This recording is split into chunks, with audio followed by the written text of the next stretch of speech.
οροφός είναι το αγαπημένο μου ψάρι των ελληνικών θαλασσών. Ένα ψάρι κυρίαρχο, ένα ψάρι βασιλιάς. Σαν βασιλιάς θέλει τον απαιτούμενο σεβασμό για να μπορέσουμε να έχουμε και τα επόμενα χρόνια να βλέπουμε αρκετούς ροφούς. Σε αυτό το DVD θα αναλύσουμε τις τρεις βασικές τεχνικές για το κυνήγι του. Εδώ παρατηρούμε ένα ψάρι των 30 κιλών, το οποίο δεν πρόκειται ποτέ να το χτυπήσουν, όπως και πολλά άλλα μεγάλα τέτοια ψάρια. Έλεγα λοιπόν ότι σε αυτό το DVD θα αναλύσουμε τις τρεις βασικές τεχνικές για το κυνήγι του, έτσι ώστε να μπορέσουμε να πάρουμε όσο γίνεται πιο εύκολα τα ψάρια με αποφυγή βραχωμάτων. Απολαύστε το.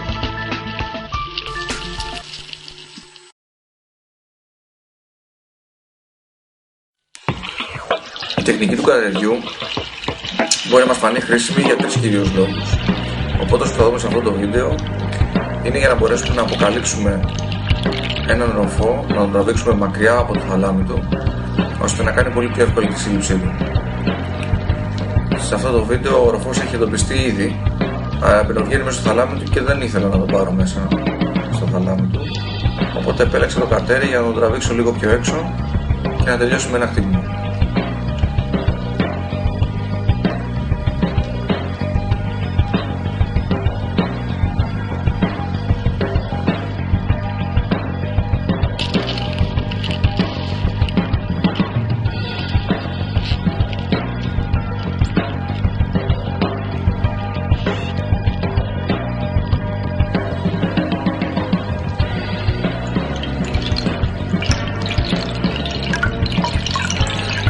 Το ψάρι χτυπήθηκε σχετικά εύκολα και ακόμα πιο εύκολα ήταν στην επιφάνεια.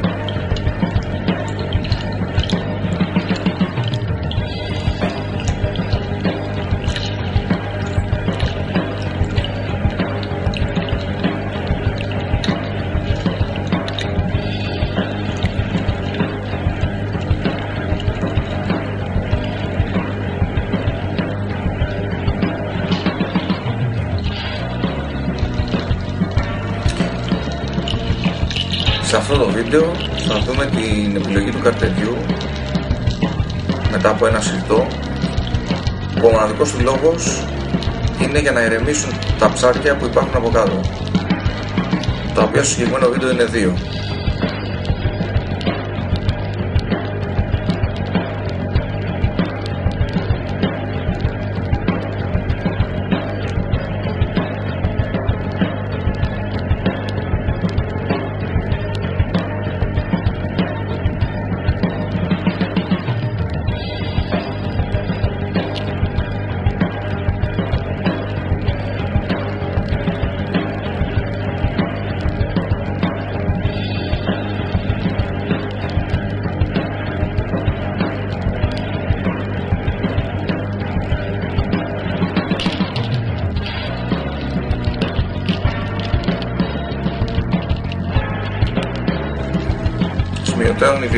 Ιδιαίτερα σε πιο βαθιά ψαρέματα θα πρέπει η άμεση αντίδρασή μας να κρατήσει το ψάρι έξω από την τρύπα του για να αποφύγουμε ανεπιθύμητα βραχώματα.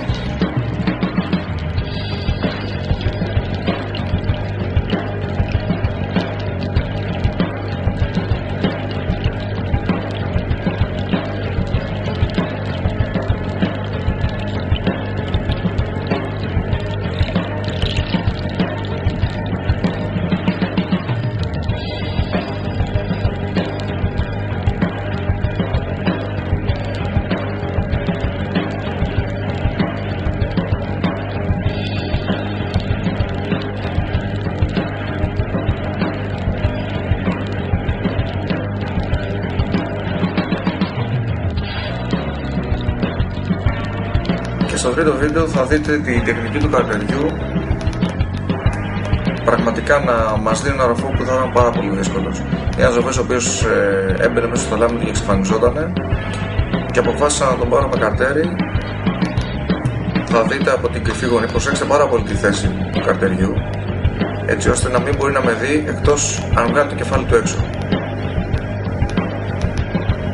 Και παρατηρήστε πολύ προσεκτικά να δείτε τη μουσούρα του πως σιγά σιγά κερδίζεται και βγαίνει έξω.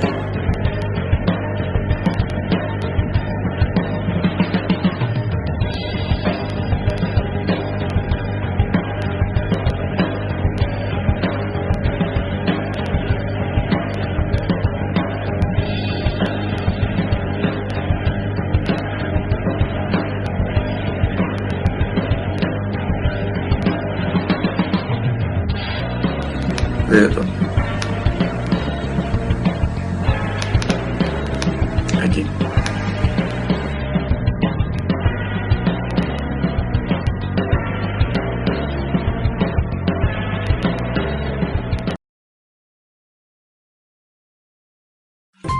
Η τεχνική του πλαναρίσματος είναι η πιο διαδεδομένη τεχνική για το ψάρεμα του ροφείου, τουλάχιστον στην Ελλάδα. Και εδώ είναι μια κλασική τεχνική σε αυτό το βίντεο, όπου ο ροφός έπαιζε στην αρχή εκεί πέρα που υπάρχουν καγαρέλοι και μέσα από κάποιο δικό του μονοπάτι τοποθετήθηκε αριστερά, το οποίο θα τον δείτε τώρα, αν δείτε το κεφάλι του, το οποίο τραβήχθηκε προς τα μέσα και εκεί κάθεται να κοιτάει.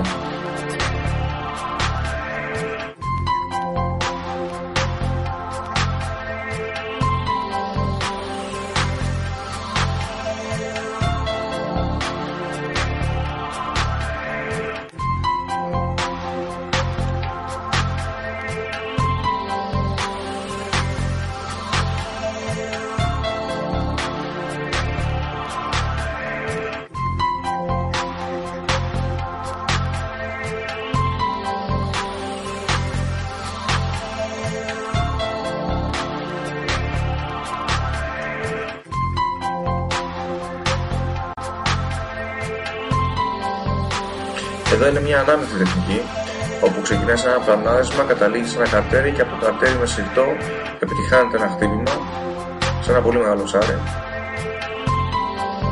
και σε μια στιγμή όπου πραγματικά η ζωή είναι ανέλπιστα πολύ.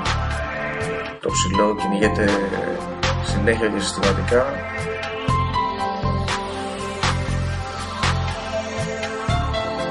Το βλέπετε κιόλας. Και ο οργός αυτός κατέβαινε.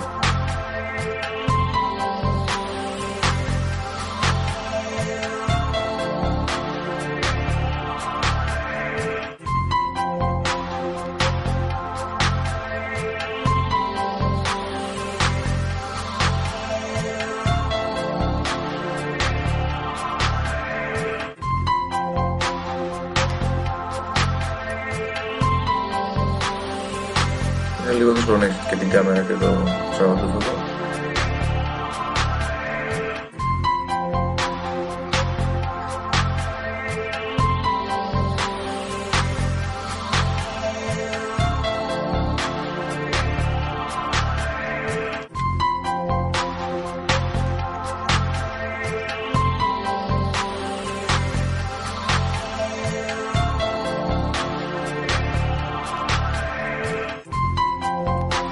Σε αυτό το βίντεο θα δούμε την τεχνική του πλαναρίσματος, η οποία θα μας δώσει, αλλάζοντας συνέχεια τους χρόνους με τους οποίους κάνουμε το πλανάρισμα, ένα ψάρι που κατά τα άλλα είναι πάρα πολύ νευρικό, το οποίο με την παραμικρή ανακάλυψη δική μας στρέφεται κατευθείαν στο λάμινο και μπαίνει μέσα, το οποίο είναι παντελώς απόφυτο. Πρώτη φορά, δεύτερη φορά, η τρίτη θα είναι και φαρμακερή.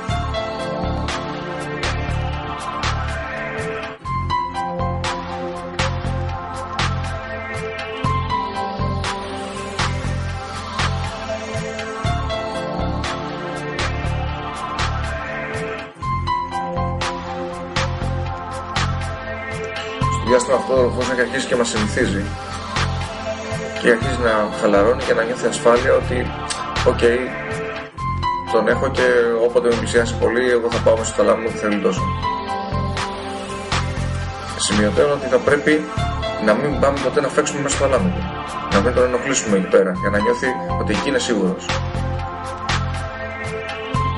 Τώρα εδώ είναι πιο σίγουρος για μας.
Εδώ σε αυτό το βίντεο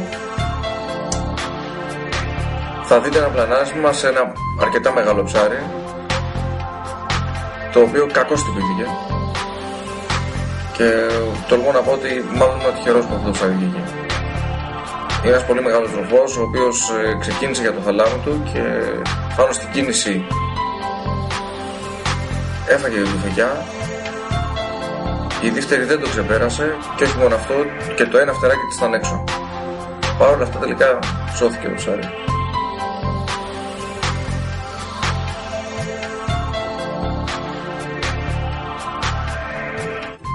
Τώρα αυτόν τον έχω τραβήξει έξω για να μην βραχώσει. Και παρακολουθήστε το φτεράκι πως είναι έξω. Πραγματικά ήμουν πάρα πολύ τυχερός.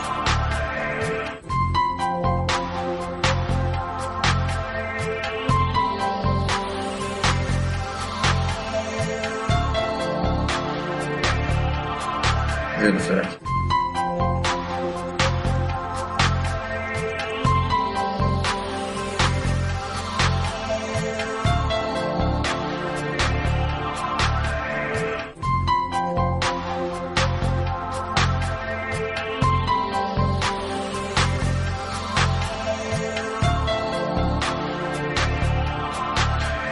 Εδώ το πλανάρισμα ήταν απέναντι σε ένα ψάρι σχετικά γνωστό, πάνω στο θαλάμι του ήταν γνωστό, οπότε το έκρυψα την είσοδο προς το θαλάμι. Συνεπώς αυτό αναγκαστικά κινήθηκε προς το μέρος μου και ήταν σχετικά μια εύκολη βολή.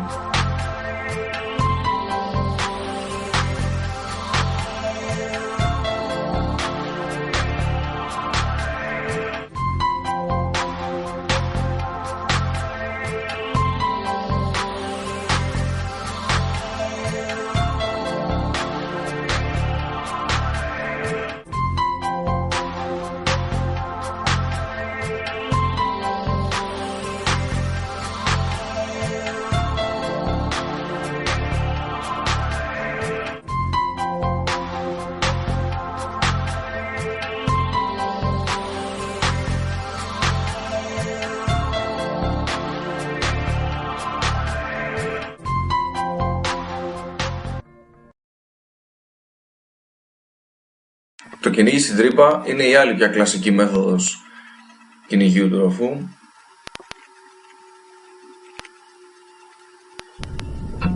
Εδώ πέρα το ψάρι έχει μπει ήδη μέσα και στην ίδια βουτιά συνεχίζω με το φακό.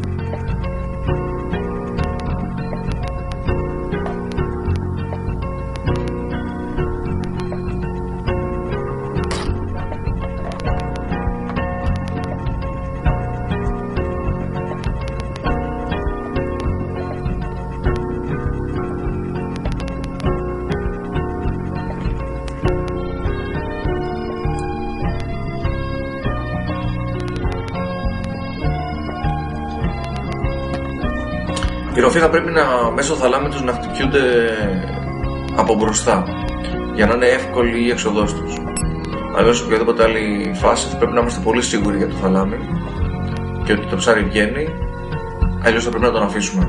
Δεν υπάρχει κανένας λόγος να καταπολεμηθούμε και εμείς και το ψάρι, ή ακόμα χειρότερα να αφήσουμε ένα χτυπημένο ψάρι στη μοίρα του και στους κολόμπερνες.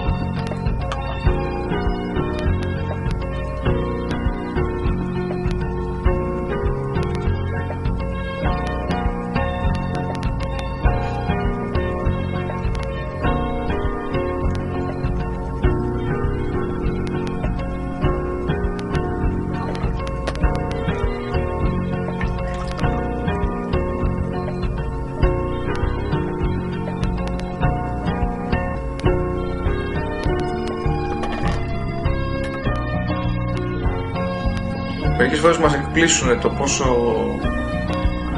εύκολα μπορούμε να ξεβραχώσουμε ένα ψάρι, που θεωρητικά θα ήταν πολύ δύσκολο να βγει. Εδώ το ψάρι χτυπήθηκε από πολύ μικρή τρύπα, αλλά ήταν σίγουρο ότι το πάνω μέρος του θαλαμιού του ήταν μια τραγάνα που θα έβγαινε.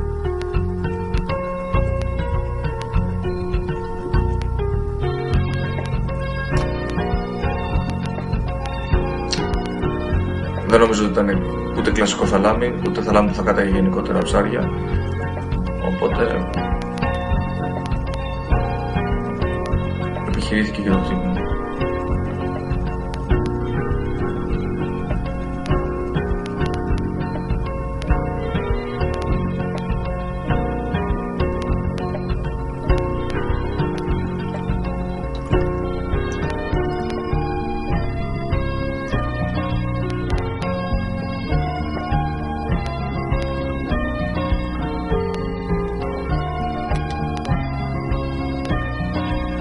Εδώ βλέπω ένα ψάρι το οποίο βρίσκεται στο βασίλειό του, παίζει με ένα κοπάδι με σικιούς και σαργούς,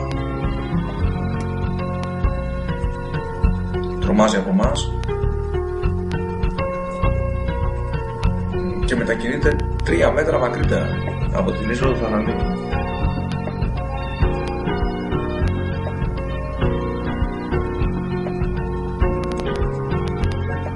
Ανακαλύπτουμε ένα παράθυρο και από το παράθυρο αυτό θα γίνει το χτύπημα.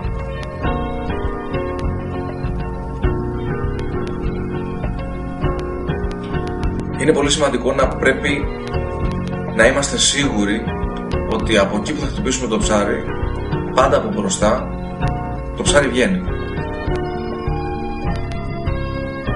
Είναι πολύ σημαντικό αυτό για να μην αφήνουμε ψάρια πίσω.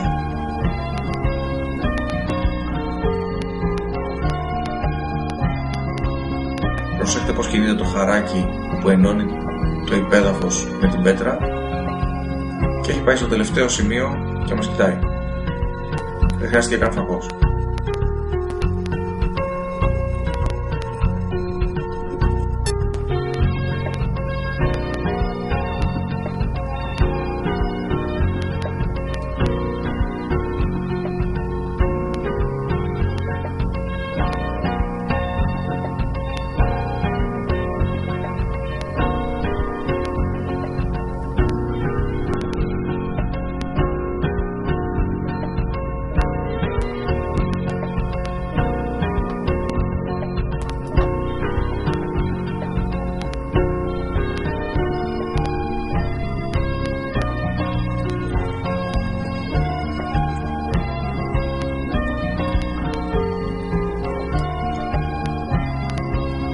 Χρειάστηκε να μετακινηθεί λίγο πιο δεξιά και κατευθείαν να βγει έξω.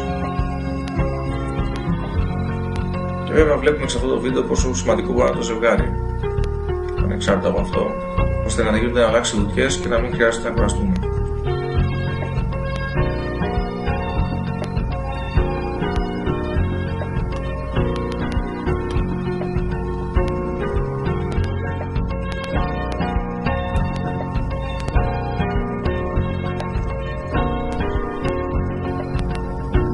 Εδώ βλέπουμε ένα χτύπημα παγκινδυνευμένο, με την έννοια ότι θα έπρεπε να μπω όλος μέσα σε μια τρύπα, να στρίψω αριστερά για να βρω ένα ψάρι πολύ μεγάλο το οποίο με κοίταγε. Μόνο με τη σιγουριά ότι θα ήταν τελείως κέρια η βολή επιχείρησα.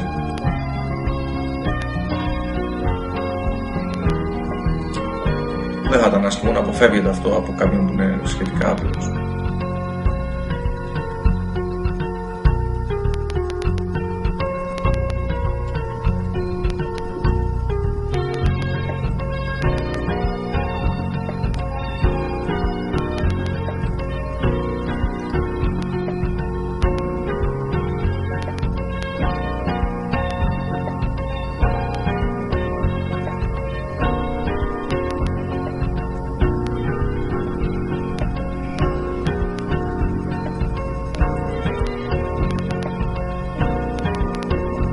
ψάρι είναι σχεδόν νεκρό. Είχε έρθει μέχρι την έξοδο σχεδόν του θαλαμιού και κάνει κάποια πιθανότητα.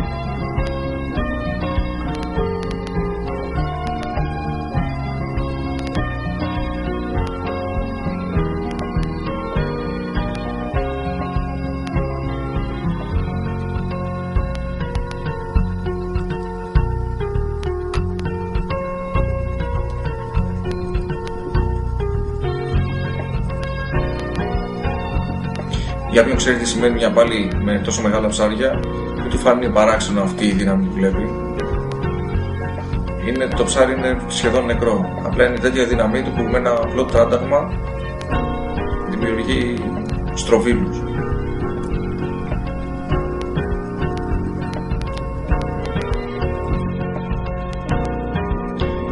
Και σε αυτό το βίντεο βλέπουμε πόσο πολλές φορές με την απουσία του φακού και με ένα ελάχιστο καρτεράκι, ένα ψάρι που μπήκε μέσα στο θαλάμι, πώς μπορεί να ξαναβγεί όταν είμαστε σε πλήρη ετοιμότητα.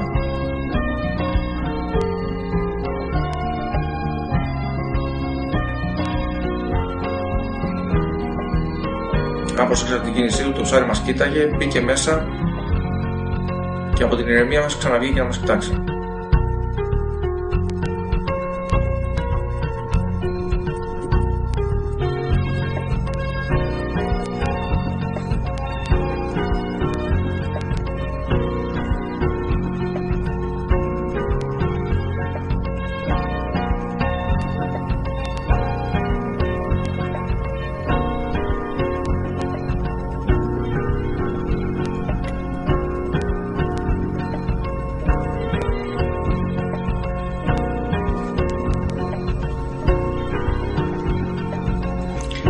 Εδώ βλέπουμε ένα ζωντανό δείγμα ψαρέματος στην τρύπα.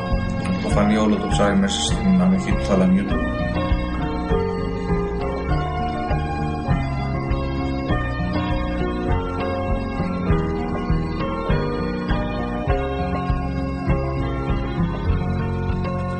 Είναι ένα σχετικά εύκολο θαλάμι.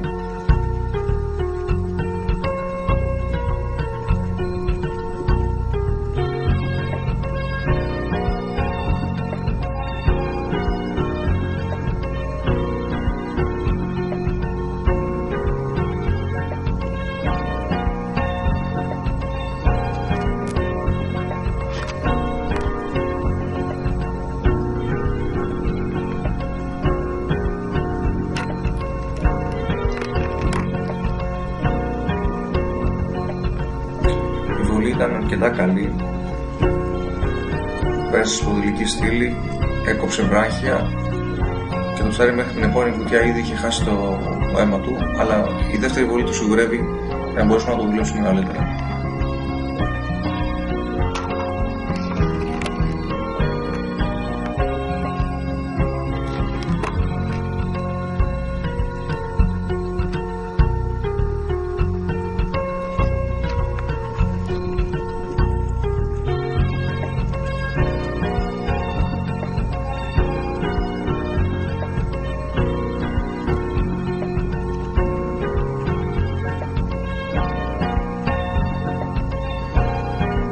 Και έτσι απλά με δύο βολές, ένας μεγάλος ζωφός βρίσκεται στα χέρια μας.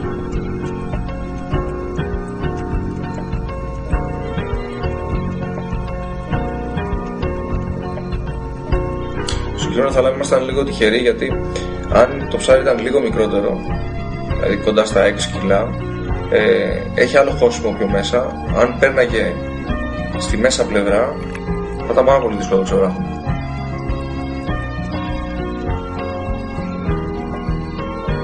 Αυτός ήταν αρκετά πιο μεγάλος και δεν χώραγε να περάσει στο μέσα θαλάμι.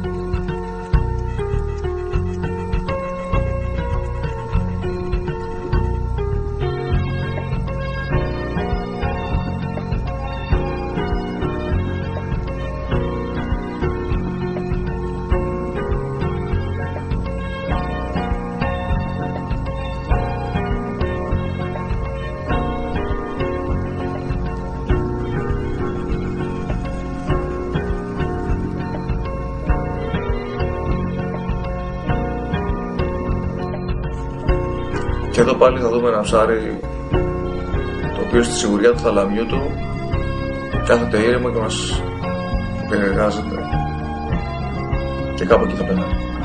Σε αυτό το θαλάμι η δυσκολία είναι στην προσέγγιση, γιατί θα πρέπει να μπούμε κάτω από την πλάκα και να στρίψουμε αριστερά σε ένα παντάρι και μετά να ξανακοιτάξουμε προς τα κάτω. Είναι λίγο σπουδαιοκατάδυση, αλλά μετά η βολή είναι εύκολη.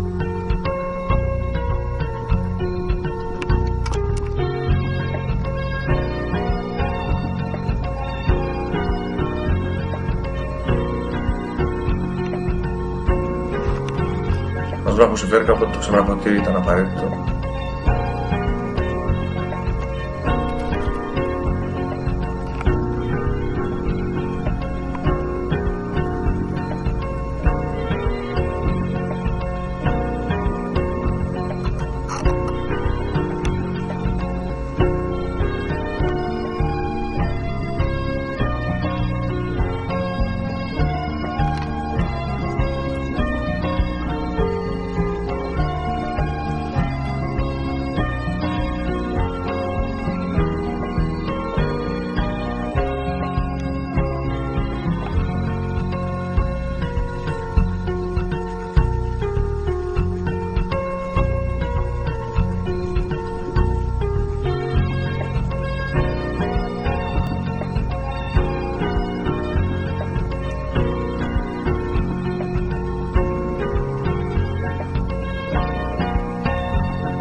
Αυτά τα λίγα λοιπόν για τις τεχνικές του ροφού στην τρύπα.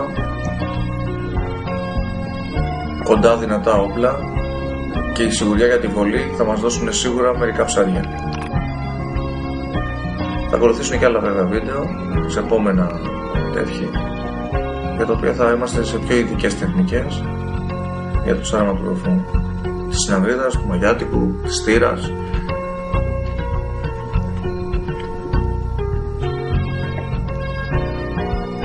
Μπορείτε να περιμένετε τη συνέχεια.